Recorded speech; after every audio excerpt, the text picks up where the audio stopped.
Welcome back to the Blindsiders. I am Ben here with Dylan and Brian talking about episode number 4 of Survivor 49. And we got a swap. We got the first time in the new era we have two tribes. And, definitely not just because Kayla is collapsed into oblivion, for sure. We'll talk a lot about it, but, I thought it was at least good to get to see some new people go to tribal council and strategize. Agreed. I think so, Dylan. We haven't heard from you in a bit. I know you have some opinions on the season. I want to give you the floor to start this episode off to, air your grievances. Yeah. So I'm gonna be honest with the audience here. I didn't watch episodes 2 or 3 because I was so down.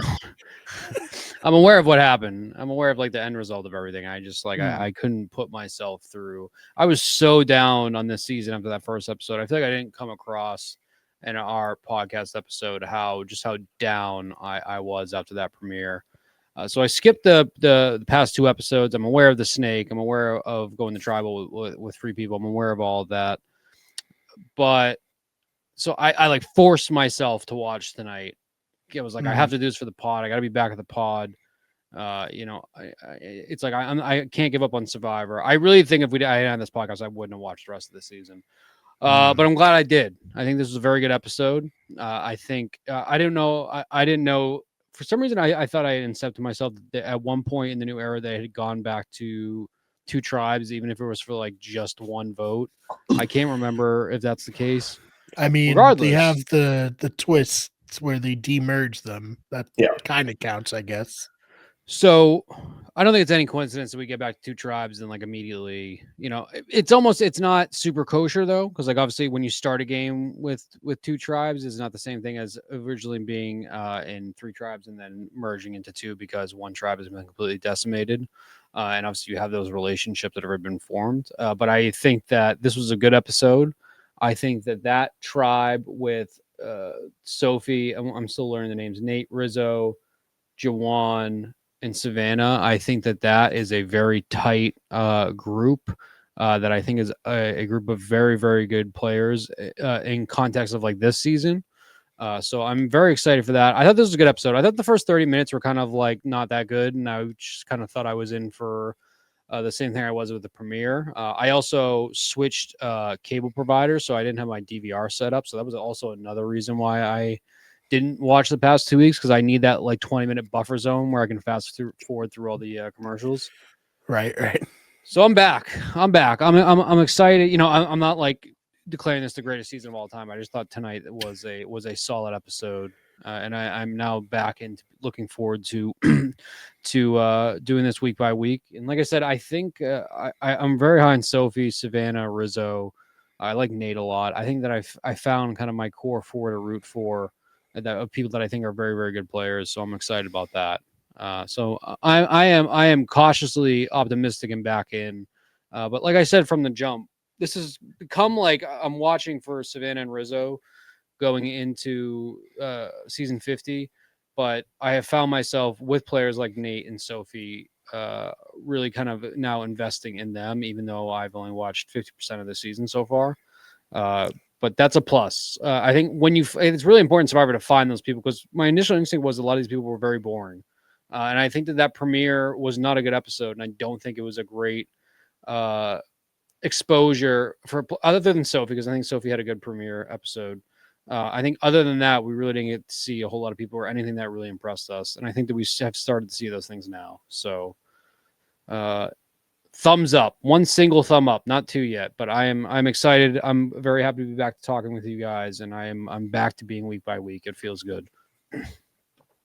Yeah, we're excited to have you back, obviously. And I agree. I think this episode was a breath of fresh air that the season certainly needed. Perhaps the new era needed.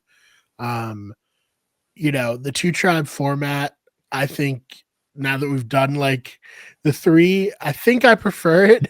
It may just be recency bias. So, let's have a few more seasons with 2 tribes before I say that this is, better. But I mean, certainly the more classic version of Survivor. But I think what really helped this episode was the fact that the challenge didn't end with a puzzle. I thought that was huge for this. And I think from what I've seen online, people really liked that. Yeah, I love the challenge. I thought it was, I know they've done similar sort of challenges before, but I think like it's good that they mix in challenges like this. And like obviously there's still like, physical element and then like sort of mental element, but like the puzzle was like it's still physical. And there's still like teamwork involved. It's like, it's like kind of lateral thinking. It's like you kind of have to be creative. And, I agree. I think that like, if only they had done this challenge, 2 episodes ago, right? Like maybe Kella wouldn't have been decimated. If like Jake was there and like, you have Sophie like standing on Jake's shoulders or something like that. Like, I think there's room there for them to potentially do well at this. But like, yeah, this is kind of what we're talking about. Like when you have the same challenges over and over again, it rewards the same skill sets, which like additionally causes this kind of cycle of the same tribe winning and the same tribe losing every challenge. And on top of obviously the Flint thing, on top of just normal momentum. And so we see like, Jason has basically hard carried his tribe through these first 3/4 rounds of the game because he's so good at puzzles. And like here, he's on a tribe and they struggle and they lose this one because the challenge doesn't end with a traditional puzzle. And I think that's important. I was never a big fan of the kind of the cookie cutter challenges we usually get early in these seasons of where it's like, and when we were kind of getting that slop at the very beginning of this one too, where it was just kind of them doing some sort of like nothing physical challenge of swimming in, getting in from the ocean. The only time I ever really enjoyed that was when it was the end of a season, when we were on final challenge, where it made sense to have a mix of physical and puzzle kind of together. And so I usually like it then, but it had become such a norm now, and the challenge has become so boring that I don't even necessarily know if this challenge was great. It was just such like you said, a breath of fresh air that I think the show needs. And it's so stupid because it's literally just people getting on top of each other and trying to stack a blocks as high as they can. But it reminds me, it does this type of challenge, at least the latter half. Like I said, the beginning, it was the same slop that we've been getting, but the end, it just reminded me of like early Survivor, of something you'd see on like Survivor Outback, of just this stupid challenge that they needed to do to get these people to be able to vote someone out. But I enjoyed it. And like I said, I don't necessarily know if you compare it to other challenges we've gotten in the past that it really stacks up overall, but in terms of new era, it was just nice to see something new.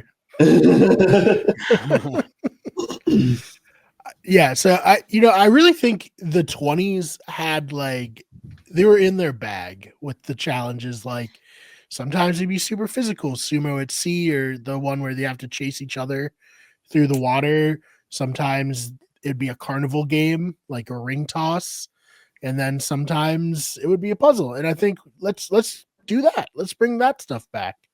I think it will be positive for the show going forward. But yeah, and I mean, even like I know they don't want to have like physical confrontations anymore in their challenges. I think like sumo at sea and wrestling for stuff is probably not going to happen anymore. But like, what about that challenge where you have to like move tribe mates on like planks and like carry them? Like that was fine, Mm-hmm.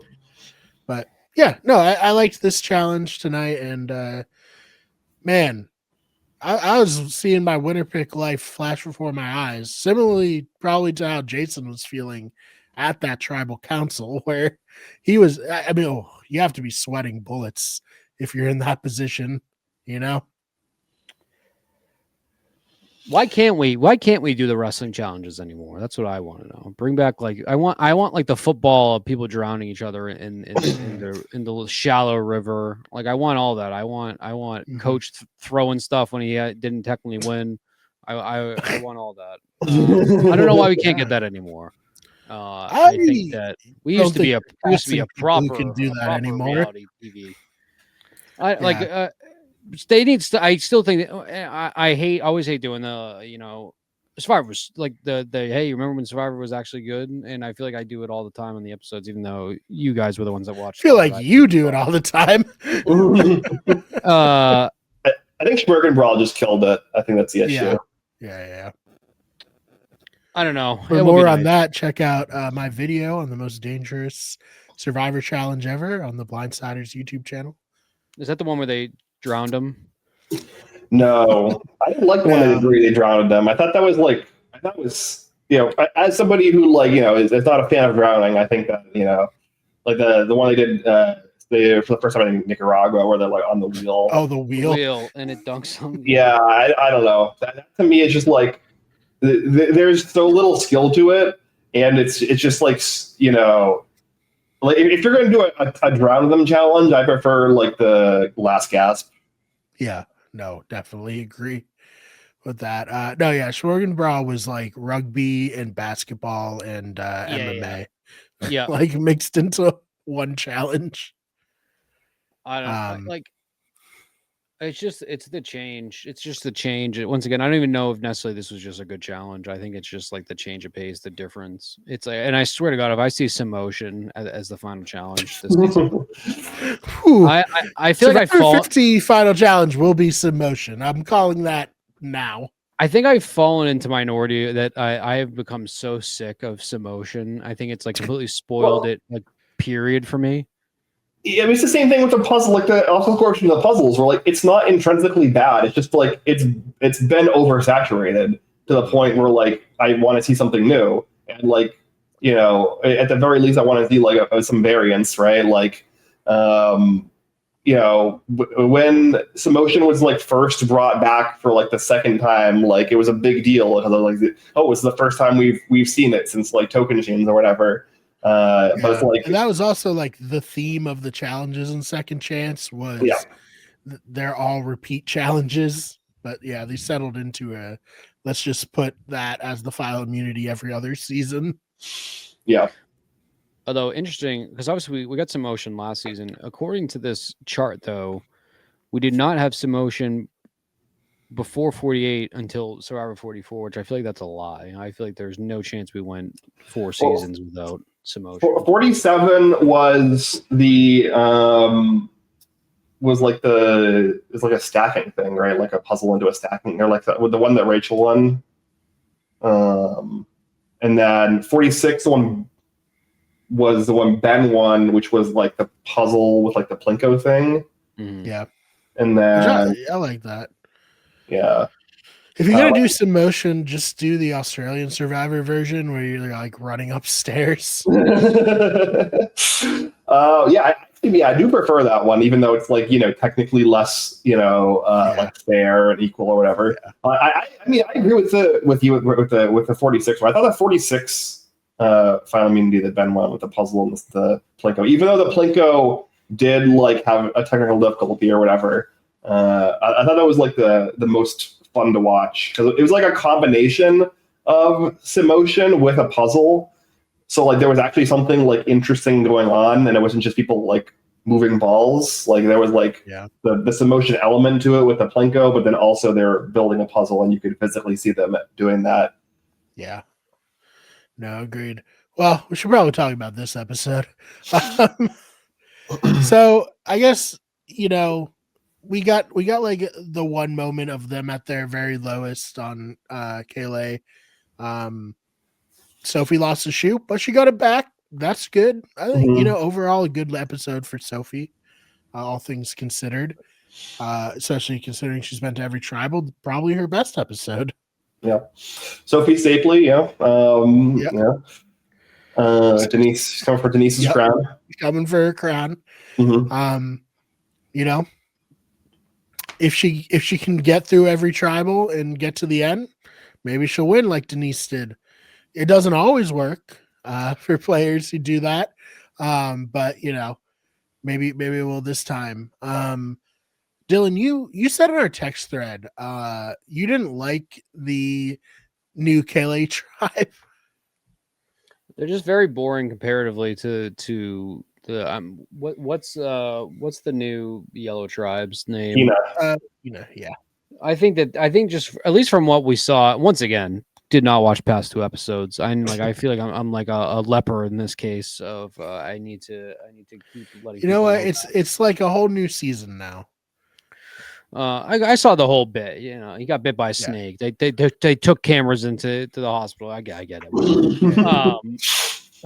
I think from what I've seen so far between the 2 tribes, I think that the other tribe with Sophie and Savannah and Rizzo and Nate and who else? It definitely does feel like that's like the star-studded tribe.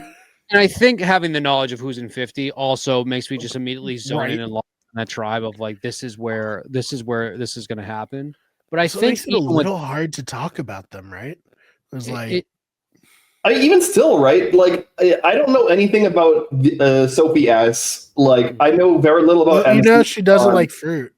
Yes, yeah. That's her one moment of the season so far, is complaining about the fact that they won fruit as a reward.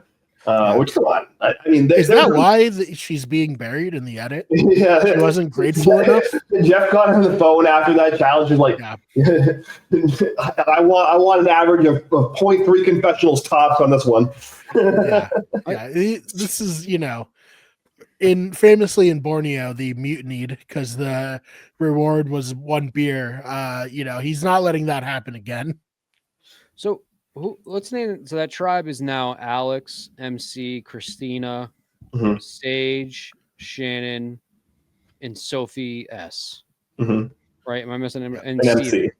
And Stephen, yes. I think you said MC, yeah. That's Stephen. Yeah, from what I've seen, MC, because I do like to root for somebody that is physically, I guess you can say dominant, and I think MC was great to watch in that challenge. Yeah, but MC's really a lot of the original Hina story through MC's eyes, so I do think she'll be a pivotal player coming down the stretch. It just seems, and once again, we got another force kind of like a trauma dump today, that's like I'm still sick of that. With Christina. It was a nice story. It's sad. Like, don't get me wrong. Like, it's very sad.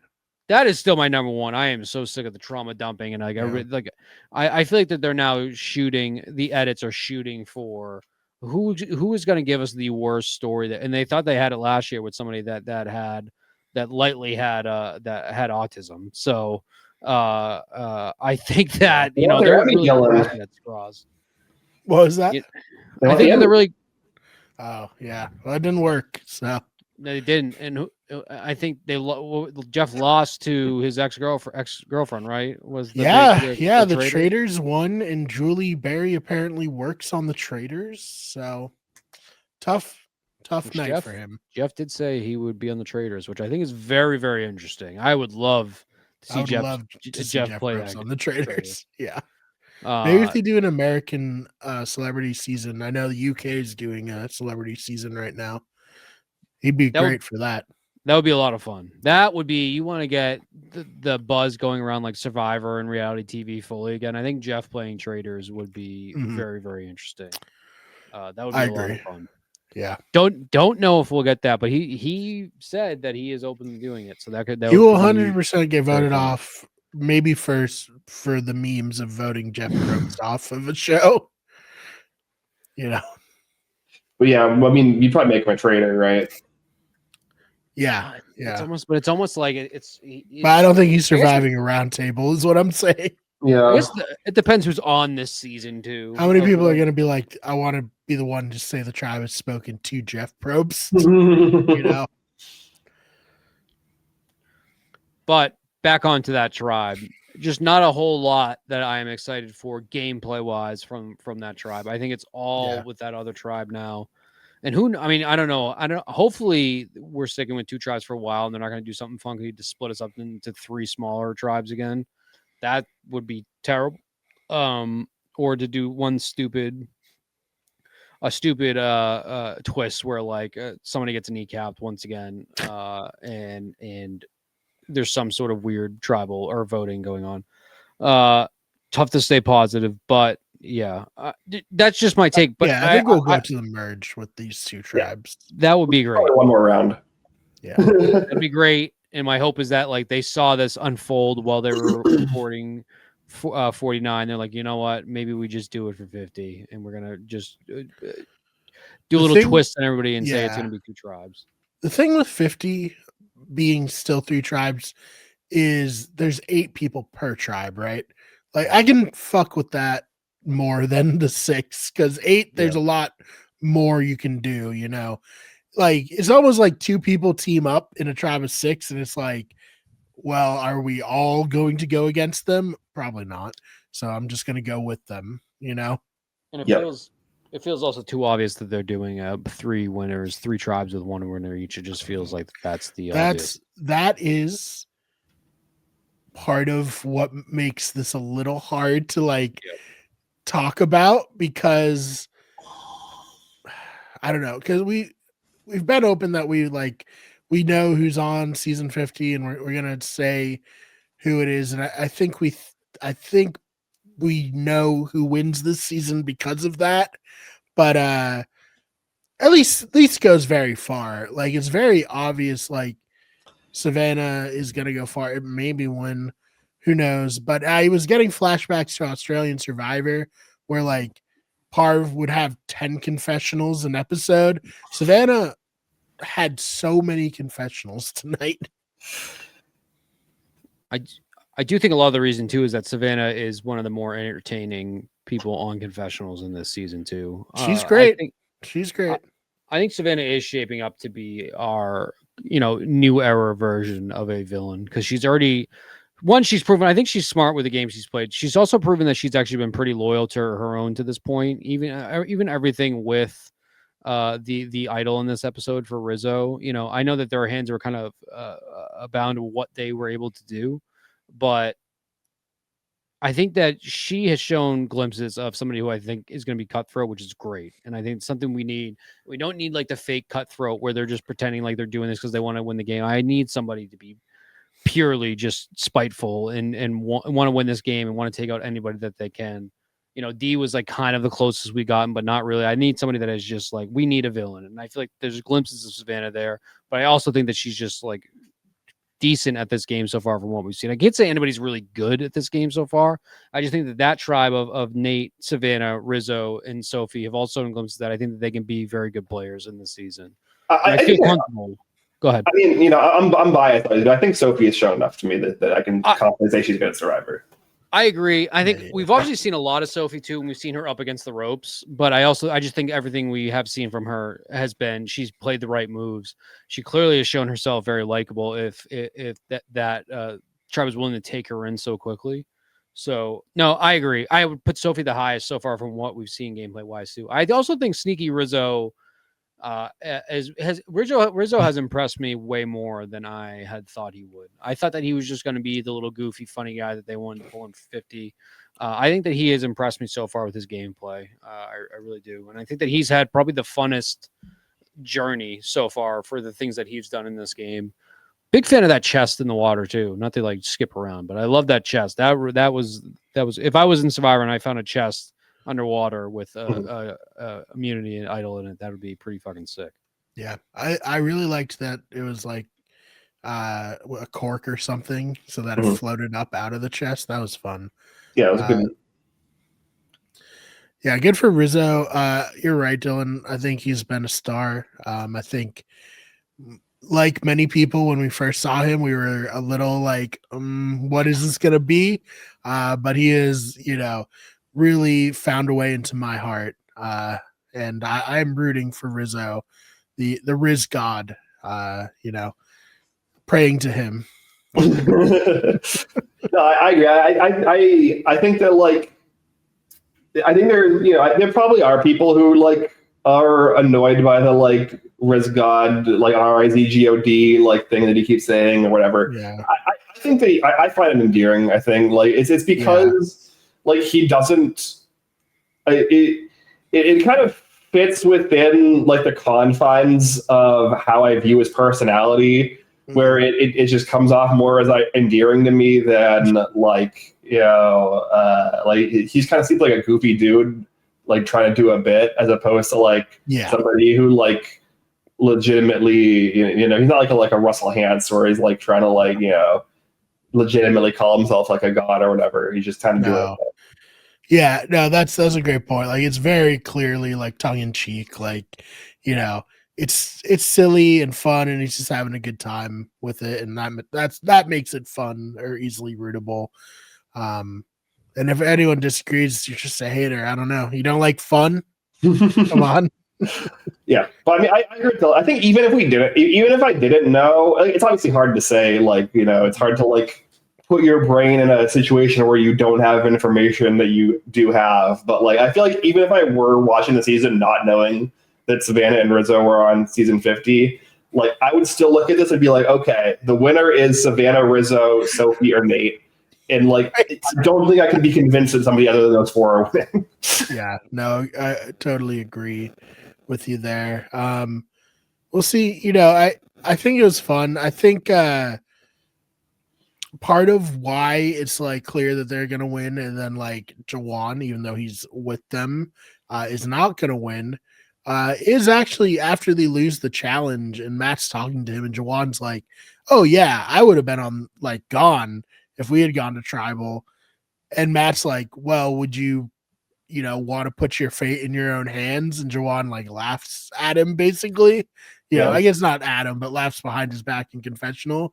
It's like, yeah, man, that's why you're not gonna be the winner of Survivor 49. Like, I'm a big believer in like, if you're playing Survivor, go for it and like put your fate in your hands. Try something risky, And maybe Sophie was just like, no, I'm not like even entertaining that, and that's part of it. But like, I don't know. Like, if I was on the bottom of an alliance, I would be like trying desperately to like undermine it and dismantle it so that I could potentially get on the top of whatever, comes out of it. I'm going to divert, so I don't want to divert too quickly. Mhm. One thing I will say though, kind of back onto that other tribe, I'm like deep diving now as the Reddit connoisseur on the podcast for Survivor. I'm like now diving through the post episode discussion. No, the thought I had though is, I guess, like, I feel like at this point, I know we talked about it in the pilot too. I feel like we need in the premiere episode. I feel like we need to just fully embrace that we know 50, and just kind of go off of that, because I do think a large majority of Survivor fans are well aware that who is in 50 in this season. Kind of like, I think it adds a extra, actually not even necessarily an extra layer, a different lens to watch it through than we have previous seasons. It's tough to say once again, because I was shitting all over the season being boring. I'm still enjoying that aspect of watching Savannah and Rizzo and their game unfold. One problem I am very nervous about though is that if we do get a final two of Savannah and Rizzo, and then we're also going to have the final two from 48 also in 50. I feel like that those four have to, I guess maybe 50 they didn't see them play, so maybe the Savannah and Rizzo have an advantage over the other two. They got to have probably the biggest targets painted on their back. And given Russell, nobody knew Russell's game going into Heroes versus Villains, and clearly that worked out pretty well for him. But I am on, like, I'm almost being prepared to have Rizzo suddenly go home early because he's had such a good edit so far and he's accomplished a lot. I don't think it's going to happen. I agree. I feel like we could potentially have the final four on that tribe of Nate, Sophie, Rizzo, and Savannah. And I don't know, maybe Jawan. I don't think that. I think taking a 5 is very complicated to go from now to the very end of 5. Obviously, people always talk about it. I just don't know if it happens. And it seems like Jawan is more on the outside, as he talked about earlier. But I don't know. I'm like, now that I'm like dissecting the post episode discussion, like kind of seeing how people are perceiving Rizzo and Savannah. I don't think we're gonna get a bad edit for them. That's the point too, is that they're not gonna give somebody a bad edit going into 50. They're gonna get the best possible edit. And I just feel like I feel like that they have to both be probably final three. That's a consensus I have, and it's kind of a fucked up way to watch the show, but that's like the knowledge I have, and I feel like the knowledge most people are gonna have. So I just don't know. I just feel like we don't have to tiptoe around it as much. You know what I mean? Because that's the lens we're watching it with. No, I have no issue with not tiptoeing around it. I just like, for me personally, it's not heavily impacting how I see the season, simply because they're so obviously like main characters and big players regardless, that like anything that I could potentially divulge from them coming back, I would already have divulged just simply by like reading the edit of the season all like, you know, in a vacuum. So like I just don't. I have no further analysis to add of like, oh, like Savannah and Rizzo are on 50, therefore, you know, yada yada yada. It's like, no, I mean, like Savannah and Rizzo are clearly two of the main strategists and players on the season. They're like narrating heavy swaths of the episode, even, you know, in previous episodes when Savannah was completely strategically irrelevant, she was giving, you know, long-winded strategic and social moments. Like, it's very clear that they're both going deep regardless of knowing they're on 50. I think the only part where it's detrimental, though, is watching somebody like Sophie or Nate, where you know they're probably most likely not going to win. And it almost goes into the sense of you're watching them. I'm almost now watching them to see what they mess up and how they mess up. Or there always has to be some sacrificial goat at the end there too. So it's almost like I'm watching to see if that's them or not. And I don't. It's different. I think that's the only thing that I dislike about the knowledge I have, is that I am now watching to see how these other players can crash and burn, and how these other two are going to succeed. But I guess you're right. Like, I think you're 100% right, though, Ben. Even if you had no knowledge, just based off the edit we've seen of these players, you know, they're not like I was explaining my fear about Rizzo, of him just being like the funny, goofy guy, and that's why they run him in 50. Like, we've clearly seen that they're players in this game and pretty good at it comparatively to the others too.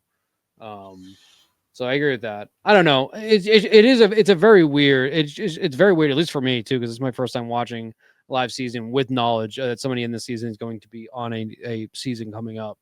It's a very strange way to watch. But I think maybe the difference is why it's as intriguing as it is because it's gotten so cookie cutter and stale recent seasons that it's nice to know we're going to be seeing at least two of these players again, and it adds more investment into them.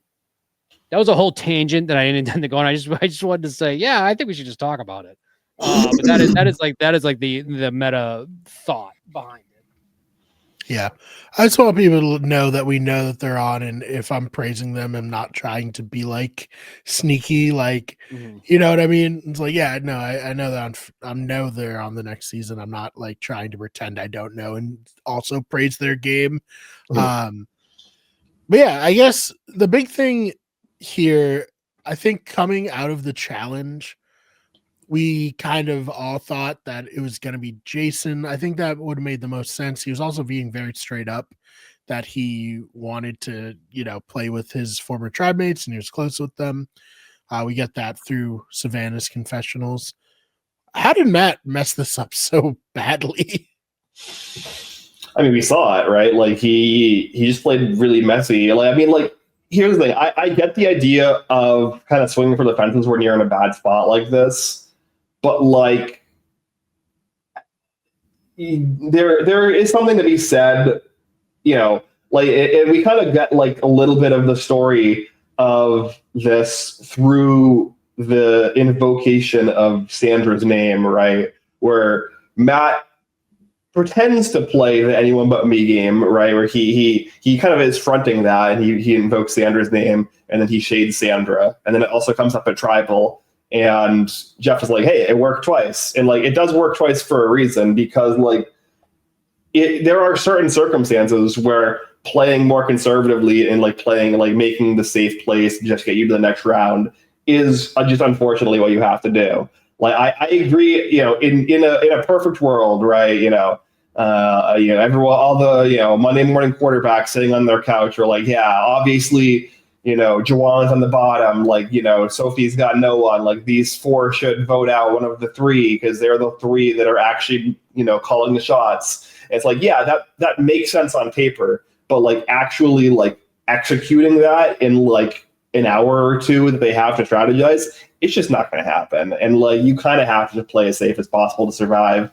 He played so messily that like it almost wrapped back around to the point where like they were like, oh, he's so messy that we can keep him around because he's not a threat because he's so bad at the game and he's so like transparent with his actions and moves that like we could just he's gonna draw ire and be a target in the future. That's not a great spot to be in. I think you said it best. It's so like everybody who watches Survivor is gonna Monday morning quarterback it and say, obviously you need to, just anybody but me, like just survive the vote. But that's like, it's so stupid that both Jason and Matt didn't want to do that off the jump. That I think that they're neither of them were good players. Jason looked like he was ready to completely fold at Tribal there. He looked bewildered. I feel like that they did not at all consider the fact that possibly Sophie is likable and that they wanted to take her in right away rather than take in two tribe mates that have allegiances to each other. I think that is sloppy and bad gameplay. As my brother had said to me too, that he actually likes Jason and thinks that Jason shows signs of being a good player. And I'm like, I feel like this episode showed Jason has no chance of winning this game because he's not prepared to strategically do what he needs to do.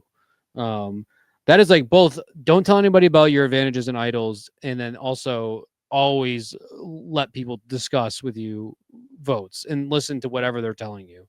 I think it's the two most obvious things in Survivor, and we all the time now get people that are like, what loyalty is there? You're alone. There's two of you on this tribe. Like you have no loyalty at all. And I thought Rizzo's speech at Tribal was great. It's like you two also never even went to a tribal together, and you're talking about loyalty. You never had to vote together, and you're trying to stick too strong when there's five of us. Like that's silly. Yeah, I agree. I think both of them played it poorly. It's just that like Matt played it way worse than. Oh yeah, 100%. Like I mean the correct strategy here, because like in the first conversation that Jason had with Savannah, I also was like, what are you doing?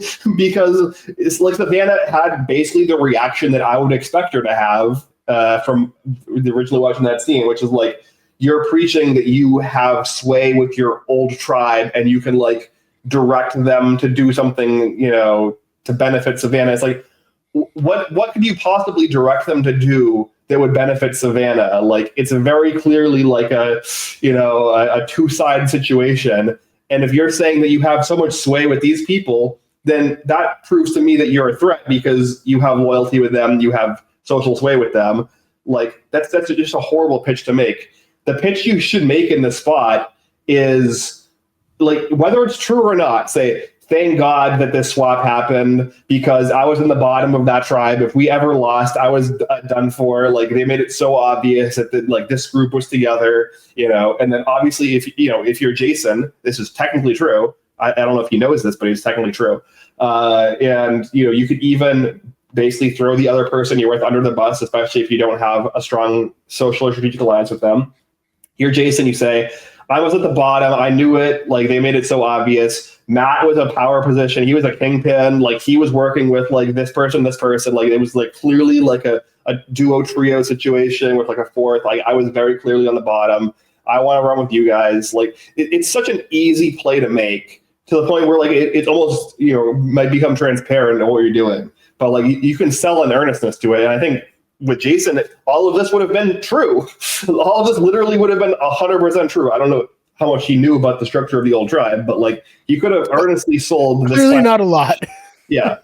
He could have earnestly sold this pitch to the old Ulis and like had it be, real, and this is like exactly what you want to hear if you're Savannah, if you're Rizzo. Like these are the things that you want to hear from the person that you're potentially going to work with or take to the merge. Do you think that, especially players that are like millennials or younger players, do you think that they are so concerned with being perceived as like a liar or a non-loyal person in this game, especially with social media these days, that they let it affect the things that they want to do in this game? Because we talk about not having villains.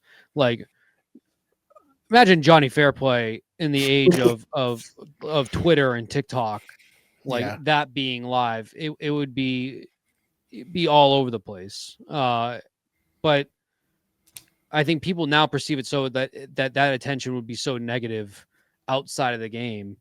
You know, it's I feel we've seen a lot in the new era seasons too, of people want to be perceived as so honest and so dedicated to sometimes originally what their original tribe, the original tribesmen, they can never want to be perceived as betraying anybody. That I feel like it makes them, and I'm not necessarily saying that that's what happened with Jason here, but it's such an obvious thing on what you need to do in this situation to throw both Matt and Jason should have basically conceded, say, hey, we need to throw each other underneath the bus. It is what it is. Like that's the card. At least Jason voted for Matt.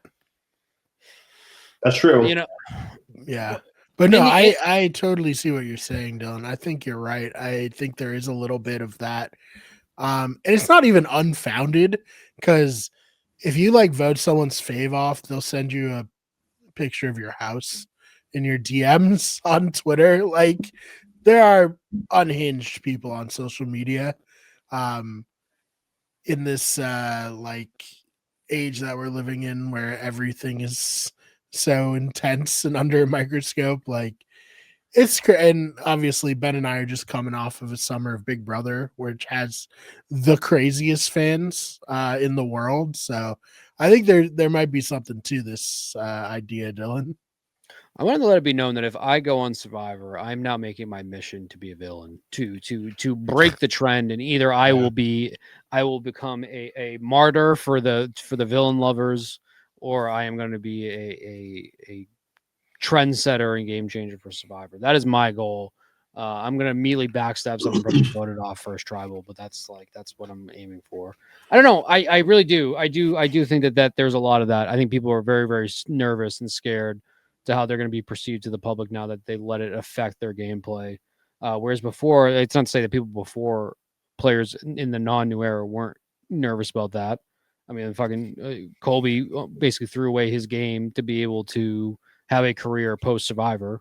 So it's not like that's like a new thought. But I think that now, especially when you go back and look at recent seasons, why so many people are afraid to make these big moves, I do wonder if it's because of that. And I don't know. We're in a very strange, like, social time in this world, where I think that online perception is incredibly important to a lot of people, understandably so too. It's a lot of people's basically their life source at this point. But back to the point of my brother saying that he thinks that Jason had the makes of a good player. I disagree. I think that if at that point, if you don't have what it's willing to take to get far, I can't say you're a good player in this game.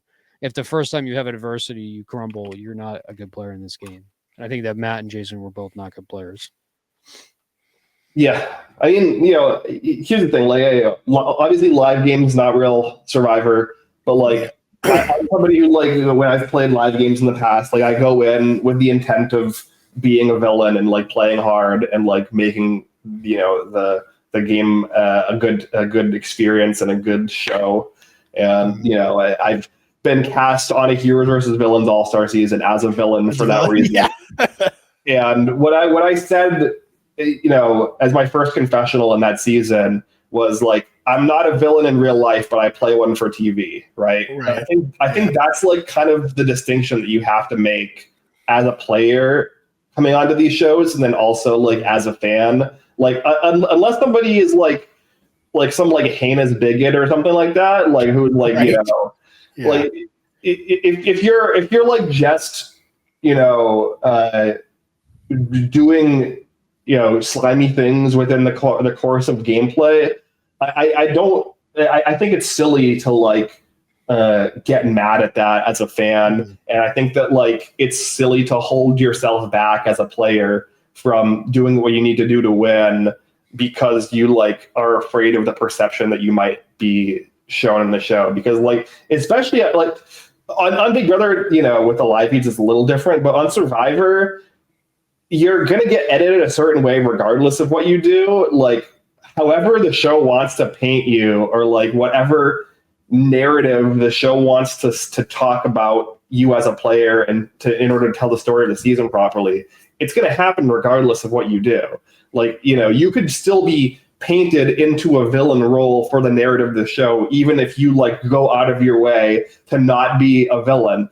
We literally, to a degree, saw this last season with like the Honor and Integrity group, where like they ended up having like a villain stench to them, and like people watching didn't like them, despite the fact that they were trying to go out of their way to play like an honest and integrity game, and because they came off as self-aggrandizing and hypocritical and like yada yada down the list, right? So like you have no control over how you're going to be perceived. So just go out there and play the game that you need to play in order to win. That's how I see it. I mean, make it easy. People, there's like fan pages for Nicole from earlier in the season of people saying that Nicole got robbed.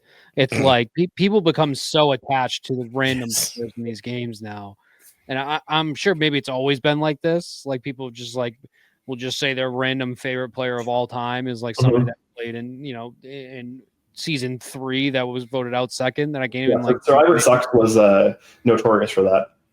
Yeah, and that's all I see on Twitter now, to the point that I don't even bother going on Survivor Twitter, because it's just like people defending the worst players getting voted off, that they were robbed. It's ridiculous. I think that a lot of that has to do with that now too. People have the internet is both is giveth and taketh away, and I think that they have taketh away when it comes to being like how we root and watch for Survivor, like at least on social media, because it is. If you could tell anybody that Savannah is your favorite player in this season, they would call you absolute scumbags, because it's like, how could you root for Savannah? It's like that. I don't know. I think that we've kind of like cracked into. I do think that there's a lot of modern social settings that do affect how people play, but it's also that's life. That's people that played Survivor in 2002 had a way different experience with life and how their social life was compared to how people do now. So it's also just like that's a reflection of who we are as people. Once again, that's not to say that's why maybe Jason just is not a good player. I'm not saying that's why Jason didn't make the movie, didn't make, but sometimes I do wonder if that is the case with a lot of these. Yeah, I think to a degree, I think obviously like the prevalence of the internet and social media accentuates it a lot. But like even going back to like Borneo, there was the reason the Pagongs lost is because they were all concerned with their perception of the viewers, and like no one wanted to do an alliance because they thought alliances were scummy, and like they thought that like people would view them poorly, whereas like the Toggies didn't care as much. And then on season 2, you have like Jerry Manthe, who is like seen as this huge villain of the franchise simply because she has some like annoying affectations to her. And like you get like a situation where she gets like harassed by stewardesses on airplanes, and she gets referenced in a Scary Movie. Tina harassed Jerry on an airplane. So like I don't think it's unique to now. I think it's just like it's way more blatant now, just because social media is more universal and the internet is more prevalent, and like it's easier to see and it's easier to spread because like the technology is more universal. But I think that the same sorts of feelings and cultural touchstones existed 25 years ago. Mm-hmm. Yeah, and like I just want to say, obviously, as a LRG player, I'm very famous for my honor and integrity and being being a straight shooter. Unlike Ben, Mhm. just in case I ever play again, everyone should know that about me. I think that's important, Yeah. as Ben can attest. Oh, 100%. Yeah. Yeah. Oh man. Well, anything else on this episode that we wanted to get into that we didn't cover yet?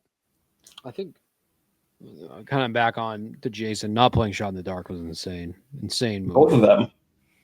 Matt. I think Matt at that point was too far gone, so I'm actually surprised Matt wasn't doing it.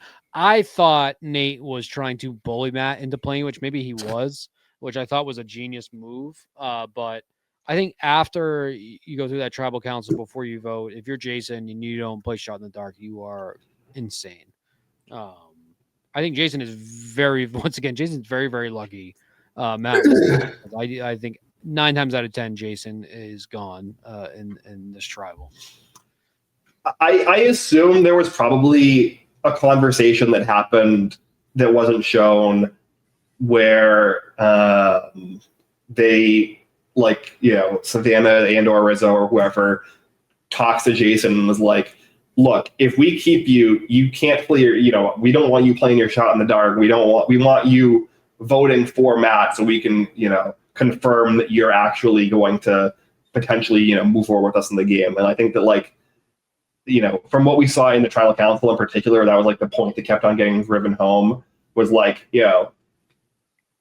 Jason was being cagey about potentially working with them down the stretch into the future of the game. And I assume the reason they probably ended up keeping him here is partially because he promised them not that he wasn't going to play the shot in the dark and he was going to vote with them against Matt. I think it's way more egregious for Matt to not play a shot in the dark and to also vote for Nate when, like, that it's very obvious that plan is not happening. There's just no value at all for him to vote for Nate. It'd be the one person, like, either play your shot in the dark or vote for Jason. It's just completely unforgivably stupid to vote for Nate there. Makes me think he really did not like Nate for whatever reason. I mean, Nate was at his throat at the tribal council, so, like, I get from an emotional perspective, but, like, you can't be playing emotionally when you're like 9 times, when you're like 9/10 of the way into the grave. Yeah.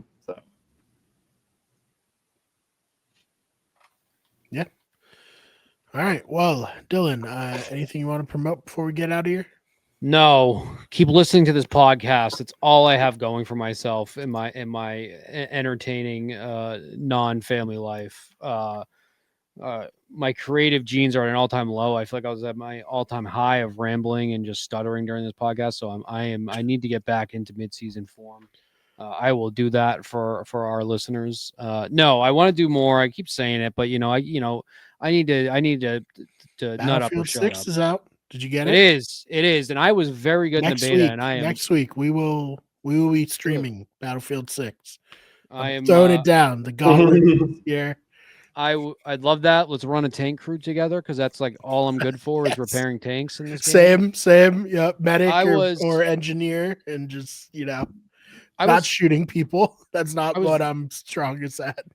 I was very good in the beta, and I feel like something happened between the beta and now, where if I get 10 kills a game, I'm happy. But Battlefield 6 is a lot of fun. It's nice to play a shooter again. That is not Call of Duty slop, so that's fun. But I would love to do that. I need to stream more. I have this green screen behind me that you can't see because it is a quality green screen.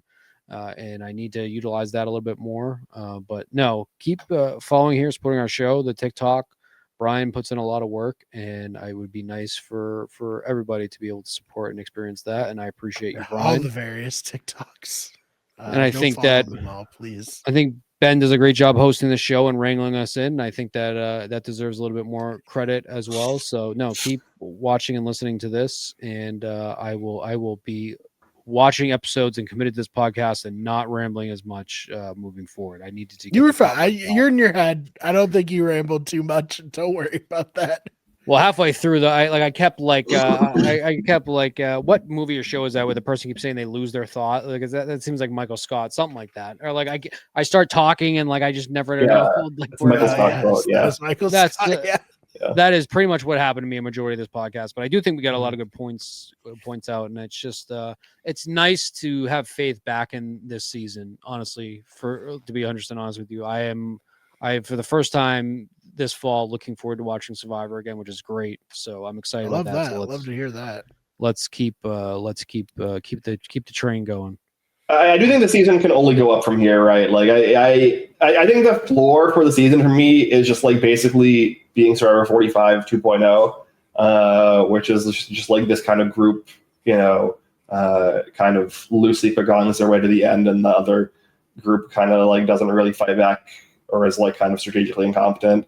And like I liked 45 for what it was. I am a big D fan. I thought that her game was really good.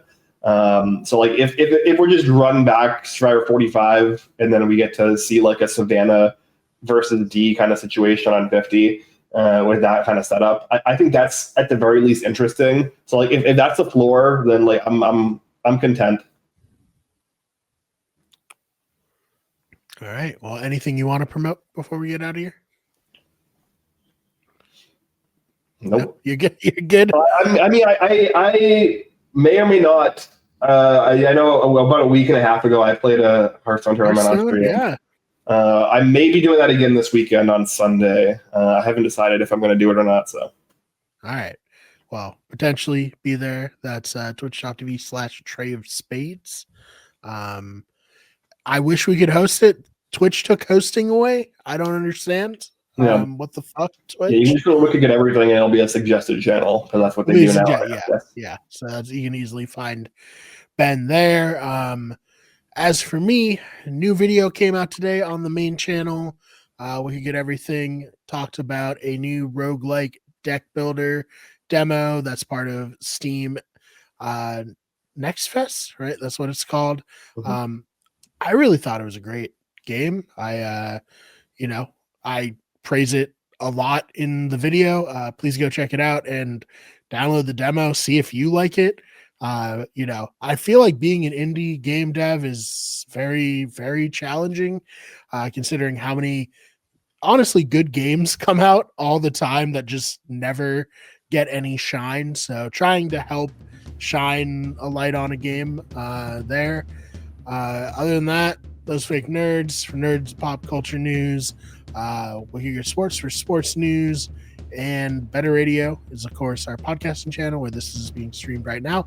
If YouTube's working, it claims it's being streamed there, but we'll see what happens. And then our new channel, Wicked Scary, where we cover urban legends and cryptids and things that go bump in the night. Obviously, I'm not in my normal setup, so I'm on the road, so I've been a little bit handicapped in terms of like what I can do normally, but next week I'll be home and everything will be as normal. So yeah, lots of content.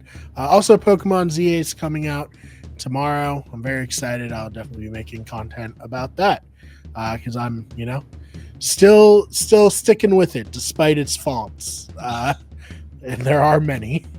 So yeah, other than that, thank you so much for listening, and we will see you in the next one.